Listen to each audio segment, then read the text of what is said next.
Probability में सीख लिया है कि हम थ्योरेटिकल प्रोबेबिलिटी कैसे निकालते हैं, that is by using sample space and by calculating the number of possible outcomes और द फेवरेबल आउटकम्स और द इवेंट्स। इसकी हेल्प से हमने एक फॉर्मूला सीखा कि probability is equal to n of events upon n of sample space. उससे हमें थ्योरेटिकल प्रोबेबिलिटी मिल जाती है। यदि हमें एक्सपेरिमेंटल प्रोबेबिलिटी निकालनी है तो उसके लिए हम एक्सपेरिमेंट करेंगे ऑब्वियसली और उस ऑब्जर्वेशन को नोट डाउन करेंगे। उन ऑब्जर्वेशन की हेल्प से हमारा फेवरेबल ऑब्जर्वेशन जो होगा, मान लो हेड टेल आना एक कॉइन का हमारे टोटल आउटकम्स हैं, तो हमारा फेवरेबल आउटकम यदि खाली हेड है तो हम नंबर ऑफ टाइम्स हेड आया है upon number of total outcomes, हमने कितनी बार एक्सपेरिमेंट किया, उसके हेल्प से एक्सपेरिमेंटल प्रोबेबिलिटी निकालेंगे। अब इन सारे कॉन्सेप्ट्स को मिला करके एनसीईआरटी की टेक्स्ट बुक में एंड ऑफ चैप्टर एक्सरसाइज दी है, हम लोग अब उसको सॉल्व करना शुरू करते हैं। Right the sample space and calculate the probability. तो हमें सैम्पल स्पेस भी राइट करनी है, प्रोबेबिलिटी भी लिखनी है, फाइंड आउट करनी है। सो फर्स्ट क्वेश्चन में हमारी सैम्पल स्पेस, क्योंकि इन्होंने हमसे ट्री डायग्राम बनाने को नहीं बोला है तो हम डायरेक्ट कर देते हैं, टेल हेड टेल टेल। ये हमारे 4 सैम्पल स्पेस हो गई। हमारे फेवरेबल आउटकम्स या इवेंट क्या है, इवेंट ये कह रहे हैं एटलीस्ट 1 हेड, एक हेड तो होना ही चाहिए। तो यहाँ पर भी एक हेड है, यहाँ भी एक हेड है, यहाँ भी एक हेड है। तो इवेंट हो गया एटलीस्ट 1 हेड, ये हमारा इवेंट है। तो हमारे इवेंट क्या क्या आए, इवेंट क्या क्या आया हमारा, HT, HH एंड TH, ये हमारे 3 इवेंट आए। n ऑफ इवेंट कितने हो गए 3, n ऑफ सैम्पल स्पेस हमारा कितना हो गया 4। तो probability of the event that is getting 1 head at least is 3/4। You should always mark your answer in a square like this and write it. That means you are presenting the answer to the teacher, whoever is checking your notebooks. So write your answer with full detail in class 9th. It is expected कि आप पूरी detail लिखोगे। एक बार question देख के हमें answer समझ में आ जाता है, फिर भी हमें पूरी डिटेल लिखनी चाहिए। Moving on to the second part, 10 identical cards. तो मतलब सैम्पल स्पेस तो हमारे हो गए 1 2 3 4 5 6 7 8 9 10। इवेंट क्या है, event what is the probability of drawing N even number. तो हमारा इवेंट है, sorry my spelling went wrong, event is E will be represented by 2 4 6 8 and 10, all the even number. So n of sample space is 10, n of event is 5, probability of the event will be 5 upon 10, that is 1 upon 2. This is the answer. Moving on to the third part. A die is rolled once. What is the probability of getting the greater than 4?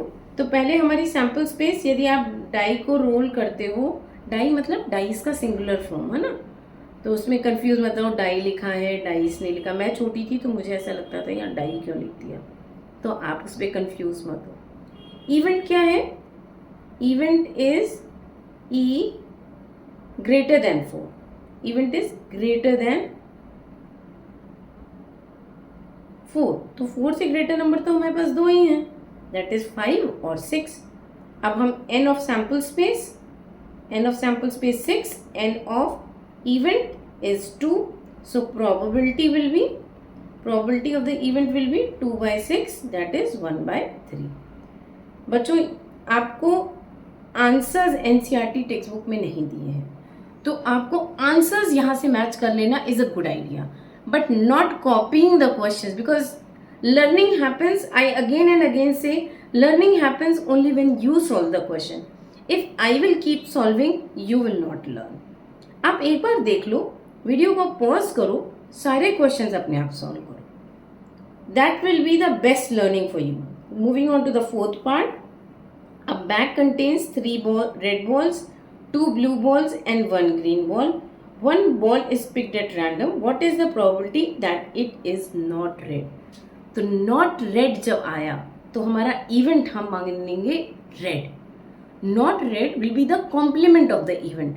कभी भी question में not word use हो रहा है तो आप समझ जाइए कि वो नॉट वर्ड क्या सिग्निफाई कर रहा है, कि आपको यहाँ पर कॉम्प्लीमेंट वाला प्रोसेस यूज करना है। तो हम अपना इवेंट लिखते हैं, पहले हम सैम्पल स्पेस लिख लेते हैं, ठीक है। Sample space is 2 blue balls, 3 red balls, 2 blue balls, 3 red balls and 1 green ball. ये मेरी सैम्पल स्पेस है। 1 ball is picked at random, what is the probability. The probability, हमारा इवेंट क्या है, रेड बॉल। हमने मान लिया हमारा इवेंट रेड बॉल है, तो रेड बॉल आने के चांसेस कितने हैं। एन ऑफ इवेंट क्या होगा, n of event will be 3, क्योंकि हमारे पास 3 रेड बॉल्स दी हुई हैं और हमसे रेड बॉल का ही कॉम्प्लीमेंट पूछा गया है। तो n of sample space is, हमारी टोटल कितनी है, 2 + 3 5, 5 + 6 सैम्पल स्पेस है। तो प्रोबेबिलिटी हमारी क्या होगी, 3/6, that is 1/2। This is the probability of what, probability of getting the red ball. हमसे पूछा क्या गया है, probability of getting not red. यहाँ पर हम एक चीज लिखेंगे, probability of event plus probability of complement of N event is 1. It implies probability of complement of the event will be 1 minus 1/2, that is 1/2. मेरे पास यहाँ स्पेस की कमी है तो मैं यहाँ लिख दे रही हूँ, it implies probability of not red is equal to 1/2 answer. आप इस तरह से लाइन ड्रॉ करके कभी मत लिखिएगा, ठीक है। आपको पेजेस सेव करने की जरूरत नहीं है आंसर सॉल्व करते वक्त। मैथ्स को स्पेस आउट करके करना चाहिए। जितना क्रैम्प करेंगे उतना टाइम ज़्यादा लगेगा और उतना आपका गलत होने के चांसेस बढ़ जाएंगे। तो मैथ्स को हमेशा खुली स्पेस में करना चाहिए और आंसर्स एक स्टेप के नीचे दूसरी स्टेप लिखनी चाहिए, ना कि साइड वाइज। साइड की जगह टीचर के मार्क्स देने के लिए होती है, टीचर की कमेंट लिखने के लिए होती है, ना कि आपका आप इधर लिखो और फिर आप दूसरे साइड में लिखो। ऐसा बिल्कुल नहीं करना है। चलो 5th part, 3 coins are tossed simultaneously. What is the probability of getting exactly 2 heads? Okay, अब यहाँ पर 3 coins हैं क्योंकि मल्टी स्टेप एक्सपेरिमेंट है। तो चलिए हम लोग बना लेते हैं अपना ट्री डायग्राम। तो पहला कॉइन हमने उछाला तो हमारा क्या आ सकता है, हेड और tail. This is coin 1।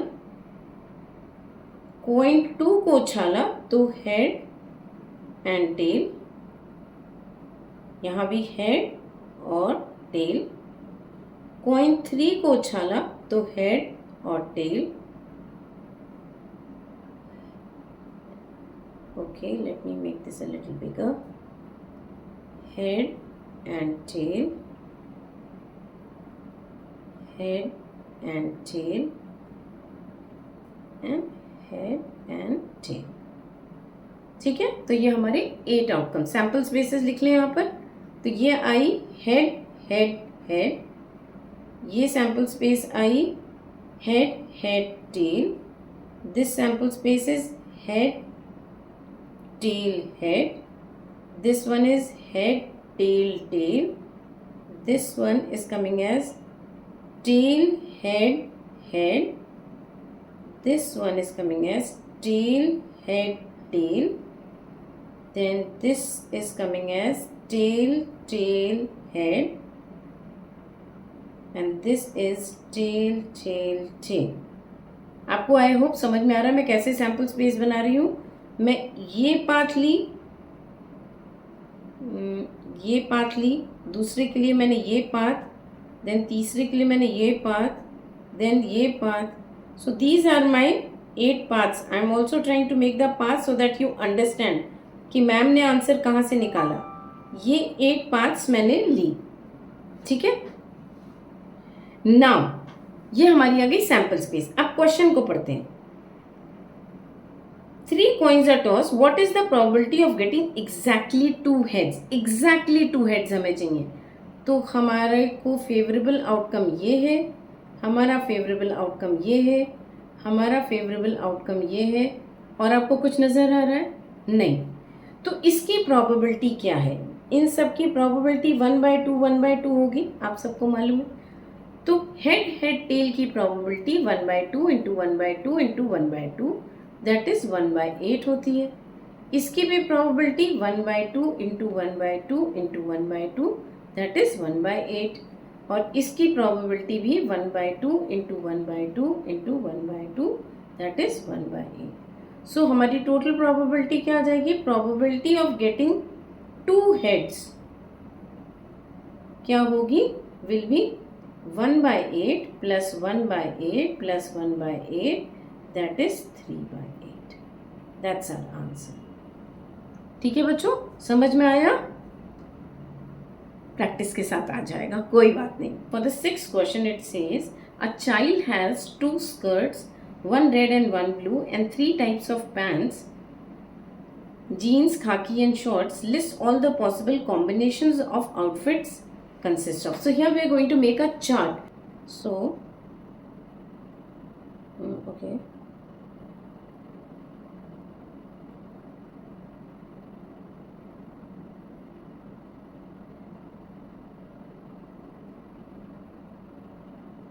so this is jeans. Jeans I am representing by J, khaki I am representing by K, shorts I am representing by S, red shirt by R, and blue shirt by B. Now the combinations R and jeans, red shirt and khaki, red shirt and shorts, blue shirt and jeans, blue shirt and khaki, and blue shirt and shorts. So these are the 6 possible outcomes. Display your answer in table format, and we are done with this question. Now moving on to the next question. This question is based on experimental method where the different observations are given.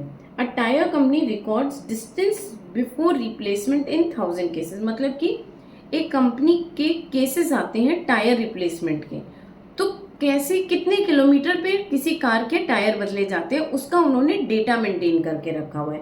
कि कुछ कारें ऐसी होती हैं जिनको 4000 kilometre से पहले ही tyre बदल दिए जाते हैं, तो वो हैं 20 कार्स। ठीक है, फिर 4000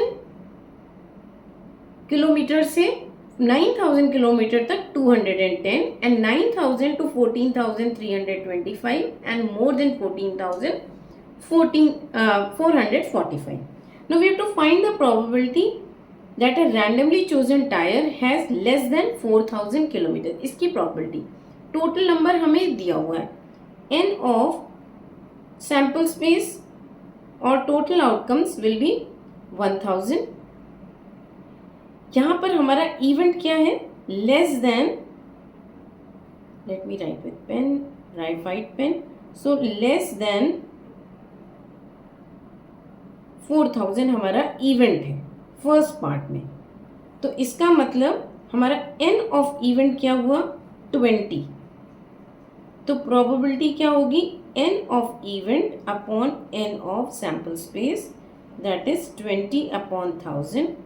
यूजुअली हम एक्सपेरिमेंटल मेथड में डेसिमल्स में आंसर देते हैं, so answer will be 0.02। That's the answer for the less than 4000, the first part. For the second part, between 4000 to 14000, so event is 4000 से 14000 के बीच में आपका इवेंट लाई करता है ना? 4000 से बड़ा है और 14000 तक हो सकता है ये इवेंट। तो एन ऑफ इवेंट क्या होगा आपका इस केस में? N of event will be 210 plus 325 which will be 535.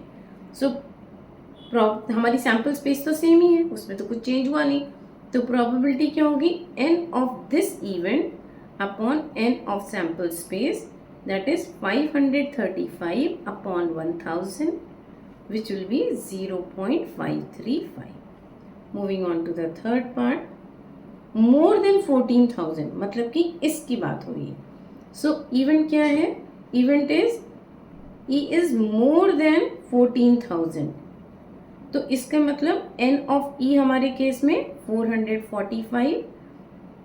Probability of the event will be 445 upon 1000, that is 0.445. So these are the three answers that you have got. Okay. Moving on to the next question. The letter of the word peace are placed on cards. Leela draws the card without looking. What is the probability that it is P, E or C? So सबसे पहले हमारी sample space क्या होगी? Sample space क्या है? P आ सकता है, E 2 बार आ सकता है, A आ सकता है, C आ सकता है ना? P आने की प्रोबेबिलिटी क्या है? Probability of getting P will be 1 upon 5 letter का वर्ड है 1 upon 5. Probability of getting E will be 2 upon 5. Probability of A will be 1 upon 5 and probability of C will be 1 upon 5. What is the probability that it is a P, E or C? P, E or C? A नहीं है और सारे letters हो सकते हैं. तो एक काम कर सकते हो, या तो खाली A के निकाल के आप कॉम्प्लीमेंट ऑफ A निकाल दो तो भी you will get that, or you add all three of them and you will get the same answer. Or there is one more method to it. So probability of P, E and C will be 1 plus 2 plus 1 upon 5, that is 4 by 5. Another method could be you write the sample space. Sample space का n will be 5. N of sample space, I am giving you alternate method here. N of sample space is 5. N of event is how many letters? P allowed है, E allowed है, C allowed है, ये allowed है, तो 4. तो probability is 4 upon 5. This is also another method to solve. Or there is one more method. You find out the probability of A, find the complement of A and say this is when P, E and C are allowed and A is not there. What is the probability that it is not E? तो probability of E तो हमने निकाल ली. Probability of E is 2 by 5. तो probability of E plus probability of complement of E will be 1. So probability of complement of E will be 1 minus 2 by 5. That will be taking the LCM 5. 5 minus 2, that is 3 by 5. This is your answer for the second part. ठीक है बच्चों, moving on to the next question. I am doing a little fast so that I am able to do all the questions in the minimum time. A game of chance consists of spinning an arrow which comes to rest pointing at one of the number 1, 2, 3, 4 till 8 and these are equally likely.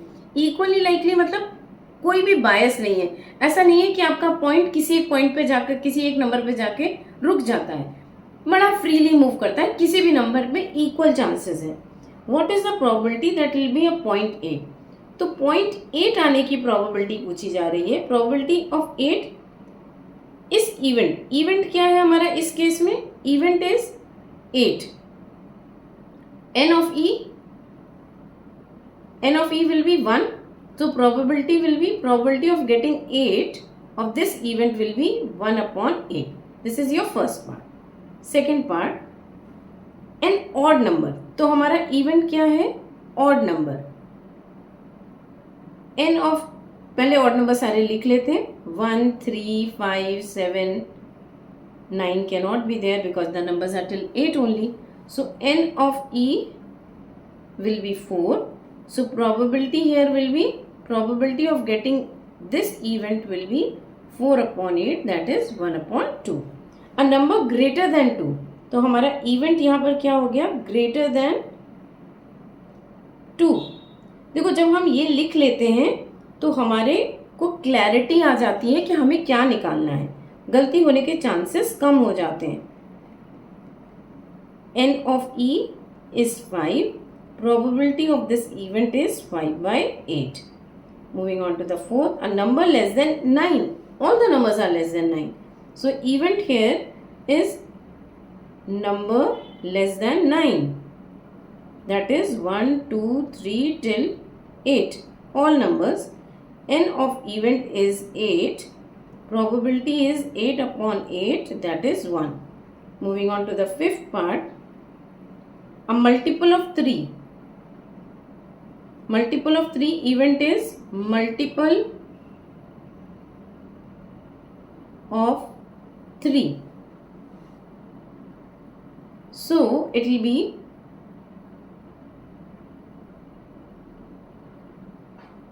3, 6, 8 cannot be there. So n of event will be 2.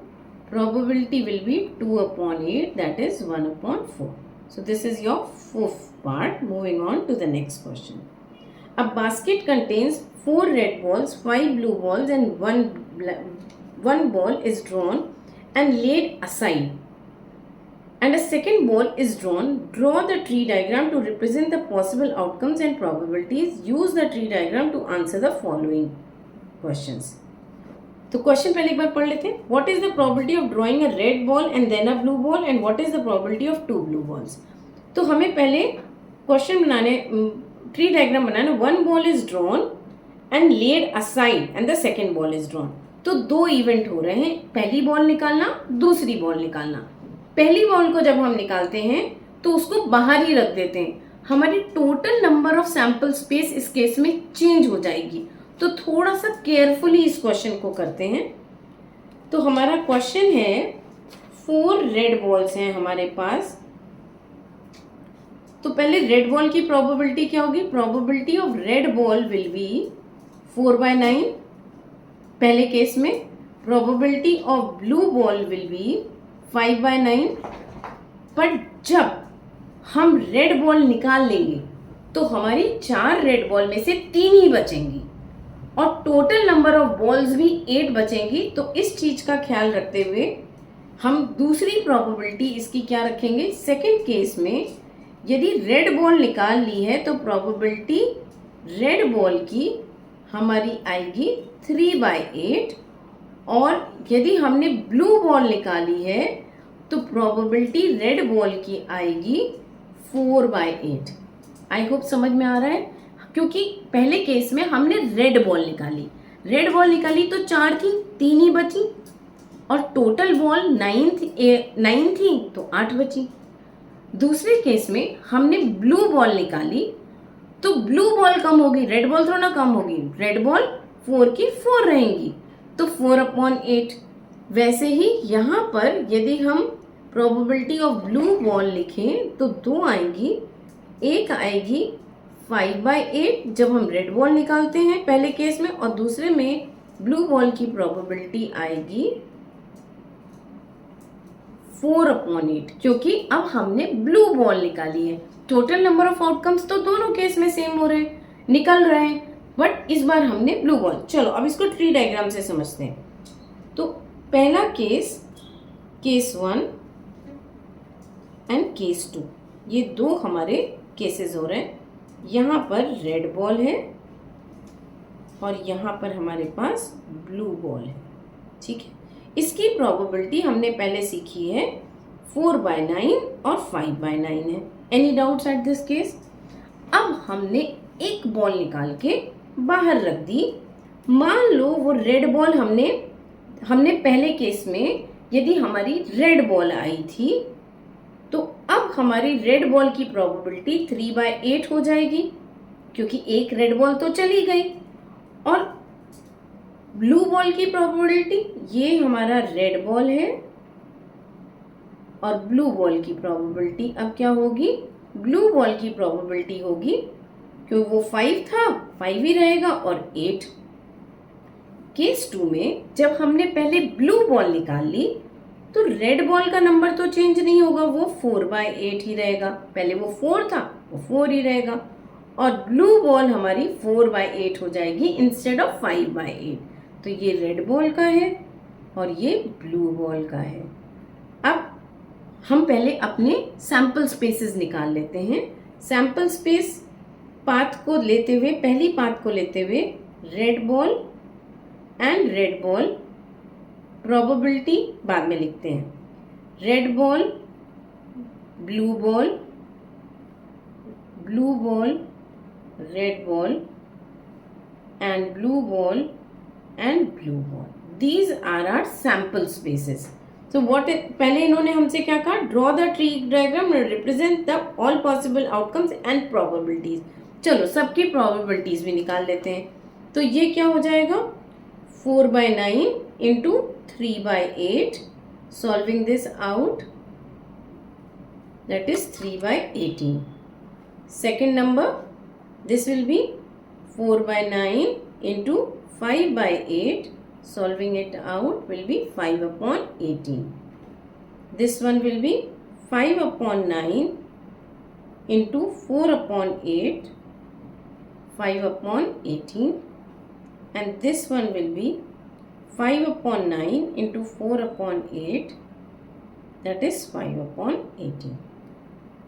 Now let's go for the next question. What is the probability of drawing two blue balls? So this is the probability of drawing two blue balls. And what is the probability of drawing a red ball and then a blue ball? Red ball and then a blue ball. This is answer for the second part, and this is the answer for the this is the answer for the first part, and this is the answer for the second part. ठीक है बच्चों, I hope समझ में आया होगा. Tried my level best. फिर भी नहीं समझ में आता तो आप मुझे मैसेज डालो. I explain to you, try and explain to you. I am making more videos on this. Okay, moving on to the 12th question. There is still few questions to come. Write the sample space and calculate the probability based on the given information. 2 dice are rolled. What is the probability that the sum is a prime number greater than 5? Now, doing this question, I told you, I'll tell you how to do it with the chart method. In such questions, it's always advisable you make a 6x6 chart. That is very, very clear showcasing of your numbers, and it helps us find the sample space very easily, especially in this case. So if you have first dice, you get 1, and the second one also you get 1, 1, 2, 1, 3, 1, 4, 1, 5, 1, 6, 2, 1, 3, 1, 4, 1. I think I have made one extra row. 5, 1 and 6, 1. 2, 2, 3, 2, 4, 2, 5, 2, 6, 2, 2, 3, 2, 4, 2, 5, 2, 6, 3, 2, 3, 3, 3, 4, 3, 3, 3, 3, 4, 3, 5, 3, 6, 4, 3, 4, 4, 4, 5, 4, 6, 5, 3, 5, 4, 5, 5, 5, 6, 6, 3, 6, 4, 6, 5, 6, 6.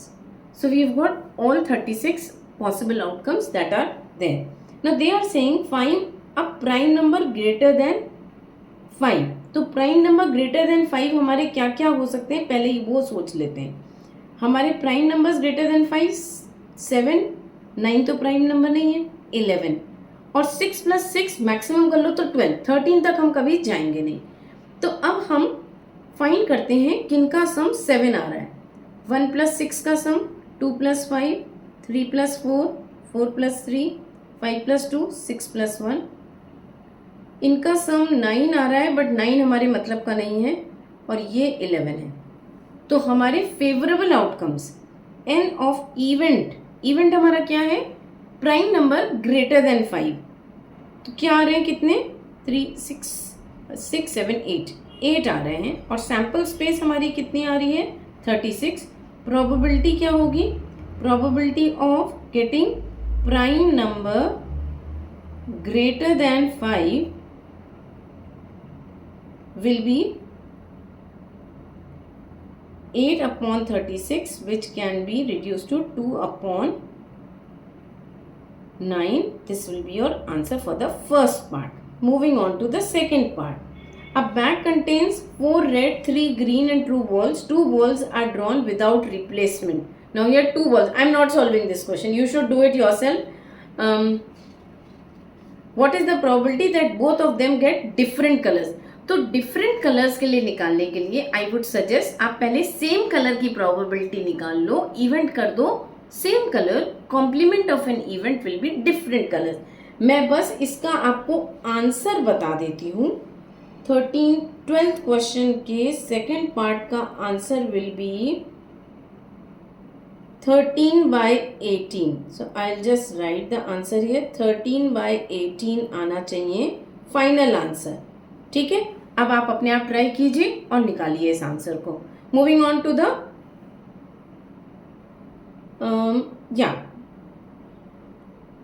Third part. 3 coins are tossed. What is the probability that the first coin shows head and exactly 2 heads occur in total?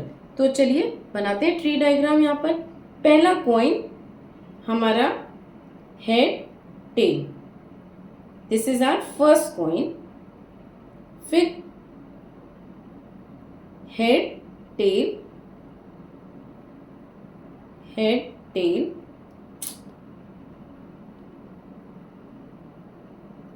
this is again head and tail.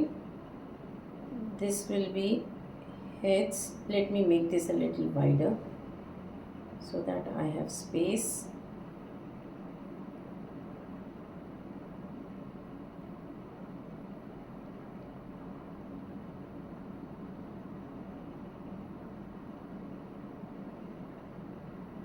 Head, tail, head and tail.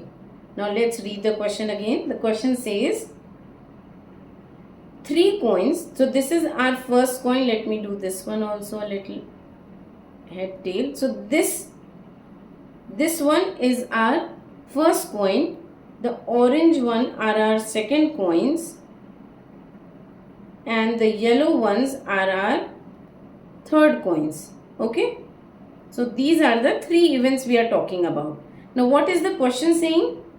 3 coins. What is the probability that the first one is a head? मतलब हमें सिर्फ इसका case check करना है. First one is the head and exactly 2 heads occur. तो चलो पहले हम इसके सारे पॉसिबल आउटकम्स, ऊपर वाले के सारे पॉसिबल आउटकम्स चेक कर लेते हैं. यहाँ पे क्या आ रहा है? Head head head. ये तो हमें नहीं चाहिए क्योंकि हमें कहा एग्जैक्टली 2 हेड्स अकर, तो ये तो हमारे लिए क्रॉस हो गया. ये head head tail, okay, this is correct. head tail head, this is also correct. And head tail tail, this is also cross. This is what we need. इसकी probability क्या होगी? 1/2 into 1/2 into 1/2, that is 1/8.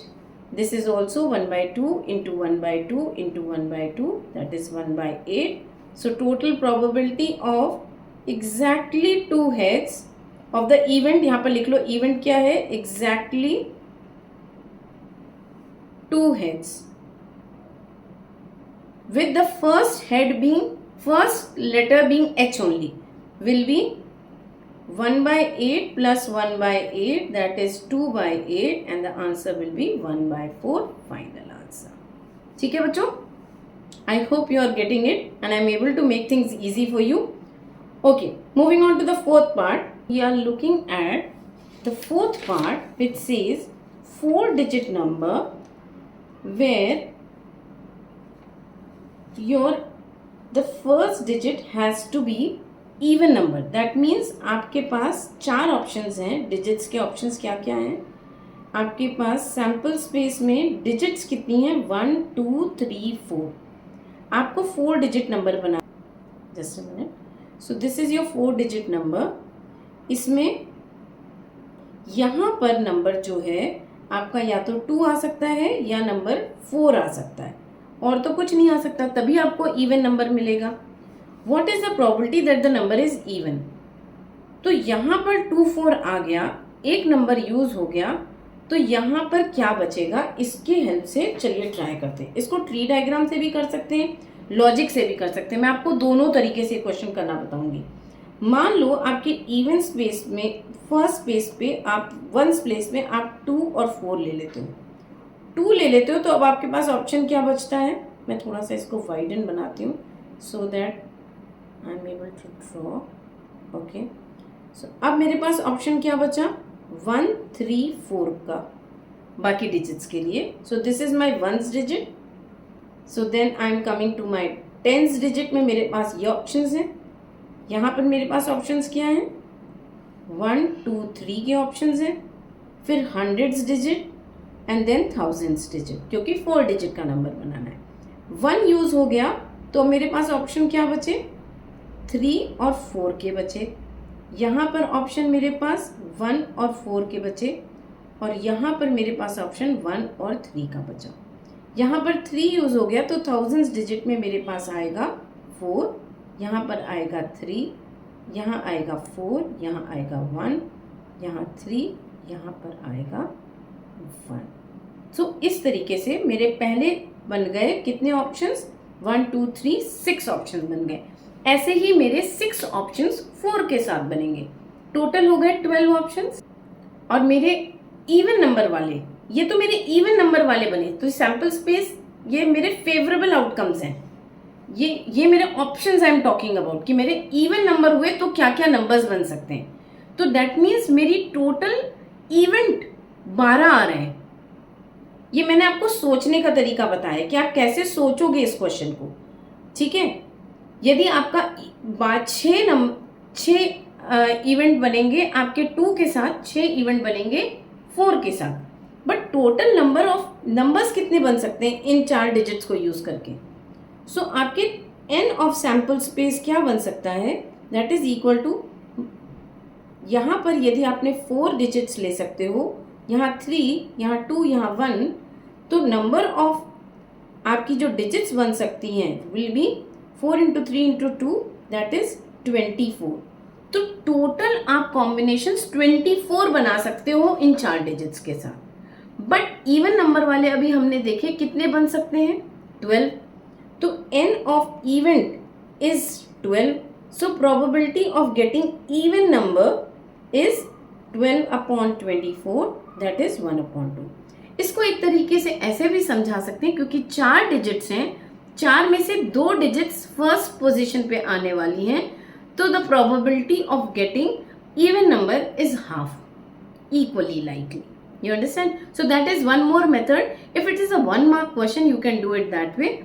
If it is a 2 mark or a 3 mark question, then you have to give all the details and solve it like this. Coming to the last question of this exercise. A box contains 4 balls numbered 1 to 4. Record the sample space using the tree diagram for the following experiment. A ball is drawn and the number is recorded. Then a ball is returned and the second ball is drawn and recorded. तो यहाँ पर ये 2 cases कह रहे हैं। ये पहले कह रहे हैं कि 4 बॉलें हैं। पहले केस में आप बॉल निकालते हो और बॉल को नंबर लिखते हो and then the ball is kept back in the bag. दूसरे केस में आप बॉल निकालते हो बट बॉल को अलग रख देते हो। अब बैग में बची 3 बॉलें। तो आपके पास record all the sample space, दोनों केसेस के आपको बनाने हैं ट्री डायग्राम। तो ये से कहते हैं कंडीशनल प्रोबेबिलिटी हम निकाल रहे हैं इस केस में, ठीक है। चलिए दोनों की हम निकालते हैं। सो पहले केस में हमारे पास 4 बॉलें हैं।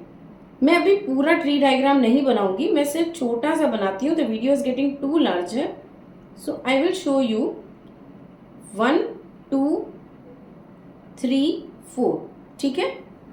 4 है, प्रोबेबिलिटी क्या है, 1/4 1/4 1/4 1/4।